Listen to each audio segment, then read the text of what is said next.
Welcome inside Lucas Oil Stadium, everybody. My name is Mike Petraglia, joined as always by Patriots expert columnist for WEEI.com and good guy all around, Christopher Price. All right, Chris, it wasn't the 60-point blowout a lot of New England Patriots fans were hoping for or even expecting nationwide, but it was an efficient 34-27 get out of Dodge, 5-0 type of win. It is a win that will be remembered for one play. Just like the Patriots' infamous 4th and 2 back in 2009 in this very same building, the Colts had their own 4th down, really abomination of a play. It was 4th and 3, and they tried a swinging gate formation on a punt at their own 37-yard line. To understate it, it didn't go so well. They botched it, and it turned into really the turning point of the game. I can understand wanting to coach and wanting to play a little bit differently when you play the Patriots. You have to take some chances. We saw that from the Colts earlier in the game, going for it on 4th and goal, converting. You need to play a little bit outside your comfort zone when you go against New England. You need to take more chances because, quite frankly, it's difficult to match them score for score. So on the surface, I can understand the Colts doing what they did in that situation. The problem arose when the execution failed, and it looked like a situation that was developing where, you probably shouldn't do that. They should have called timeout.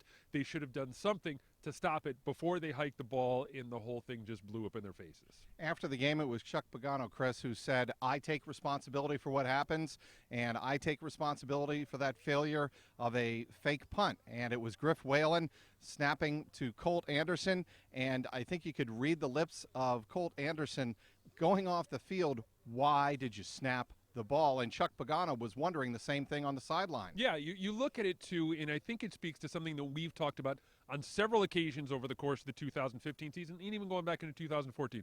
The Patriots special teams were on point tonight. You look at what they were able to do. Stephen Gostkowski had a peerless night. Ryan Allen was able to punt very well. They did very well when it came to coverage. They did very well across the board. Right. The Colts, not so much. They had the fake punt. They had the onside kick, which I give them a lot of credit for, didn't execute. They had struggles all across the board when it came to trying to execute on special teams. The Patriots were able to execute on special teams. I think that went a long way toward determining the outcome of this game.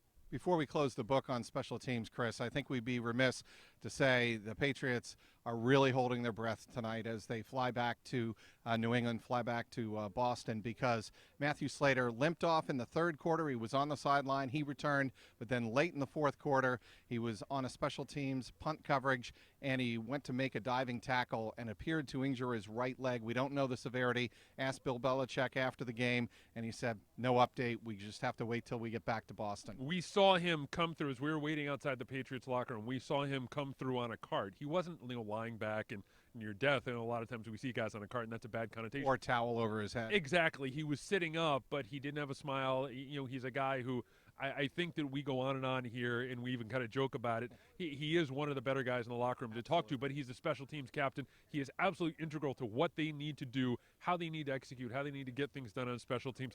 They don't have him. It's a big loss going forward. Certainly is. And back to the swinging gate punt formation, Belichick actually noted to me after the game that it was something they actually saw in the Tennessee game when the Colts registered their first win of the season. They saw the Colts pull a trick play on the punting game, and Belichick said after the game, quote unquote, we knew this would be a gadget game type of game in the kicking game, and certainly it was. Also, let's move on now to Tom Brady. Everybody coming in felt that this was going to be Brady's revenge game. He would try to, Brady's dad was hoping he'd score 60 points, throw for 500 yards. Didn't really turn out that way. Brady really had to be patient. He did, and I thought that we saw a little bit of this last week with the Cowboys. The Colts threw some different things at him, and I think they were a little bit unprepared for what they saw defensively. However, they were able to make the adjustments. They were able to connect on several big throws. The touchdown pass to Edelman, I thought, was a fantastic play. The touchdown pass to Gronkowski. Danny Amendola came up big on a number of occasions. 7 catches, over 100 yards. A touchdown catch from LeGarrette Blount, which is a rarity. We just talked to him. Never happened, right? Exactly, yeah. He said the last time he caught a touchdown pass probably in high school or something like that. So I think that we saw him spread the ball around offensively. I thought that it was interesting that Gronk really wasn't all that involved in the first half in the passing game. Ended up with 3 catches, including the touchdown catch in the second half. So it's a bit of a work in progress. They saw some things that maybe they weren't completely prepared for, but I think in the end, 34 points, you got to be happy, relatively happy at least with the outcome here. Even though you didn't get the pound of flesh you're hoping for from the Colts, putting up 60 on them, you're still able to go on the road against a conference foe and win a game. And I think you need to look at the big picture. After the game, Belichick also gave credit to his own offensive line. They lost Marcus Cannon early in this game to a toe injury. He did not return, so you're already out Nate Solder. You're already out Marcus Cannon, who started this game at your left tackle, so you wound up doing, obviously, is moving Sebastian Vollmer over to left tackle. You had Cameron Fleming on the practice squad just a week ago, Chris, step in and get major snaps, obviously, most of the rest of the game at right tackle. What was your assessment of how they did? I thought they did very well considering the situation. I think you're coming into this game without your starting left tackle, and it was funny, Sean O'Hara from the NFL Network mentioned this a couple times on Twitter tonight. The Patriots beat the Colts. They went on the road to beat the Colts. They did it without their starting center. They did it without one of their left tackle as well. And the other tackle goes down at a point in the evening. So I thought it was impressive the way they were able to kind of cobble that together. I thought Brady, again, the emphasis is always on getting the ball out quickly, rhythm, tempo. We've talked about that before to try to minimize that pass rush.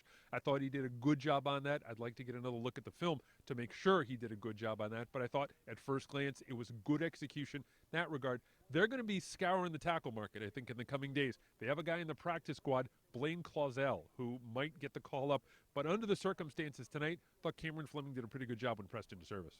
All right, and another injury cropped up during this game, and that was Jabal Sheard. He left with an ankle injury, and that is a position where I think he has been playing so well, not just as a pure edge rusher, Chris, but his run support has been outstanding. That would be another big loss. He's evolved from being a situational guy. I think when he first got here, a lot of people saw him as an edge rusher who's just going to be on the field in third down and other passing downs. He's really become a three-down guy, and I think that when you look at his impact, they're relatively well set up. They do have some depth there. I think what Sheard has been able to do over the course of the first 5 games, take some of the load off Rob Ninkovich. I thought in the second half of this game, Chandler Jones, and I've been on him as much as anyone when it comes to displaying some consistency, I thought Chandler Jones had a very good second half. They're going to need to see more of that going forward if Sheard is on the shelf for an extended period of time.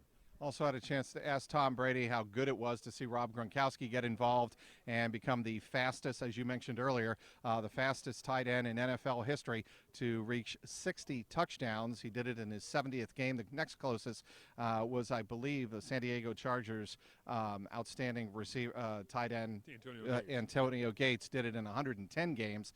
And it really speaks to what Gronk means to the team. But the fact that the Patriots were able to finally free him up a little bit in the second half was a great sign. Yeah, it's going to be interesting to kind of go back and look at the film because initially the thing that I saw was that he was on the outside an awful lot, at least in the early going. He was split wide. They were trying to get some favorable matchups. Now it's a double-edged sword here because the Patriots are not dropping back and looking to throw the ball downfield an awful lot because of the state of that offensive line. So I think one of the things that I noticed in the second half was he was lined up in the slot more. He was lined up flush to the tackle. Some of that was because he was needed as a blocker. But some of that was because, it's easier to get him the ball in those kinds of situations. I want to see, again, I want to take a closer look at the film, kind of follow up on that. But I think that one of the things in the second half was he was playing more of a traditional tight end role, and I think we saw the numbers rise as a result. All right, that's a wrap from inside Lucas Oil Stadium early Monday morning. Leave it to the Colts, Chris, as we're going to be writing on WEEI.com to turn Deflategate into the swinging gate. The punt formation that failed and really was the turning point of this contest as the Patriots improved to 5-0 for the 4th time in franchise history. Next up, the New York Jets at 4-1, the surprise team in the AFC, and that'll be next Sunday at Gillette Stadium. Until then, inside Lucas Oil Stadium, he is Christopher Price. I'm Mike Petraglia, WEEI.com.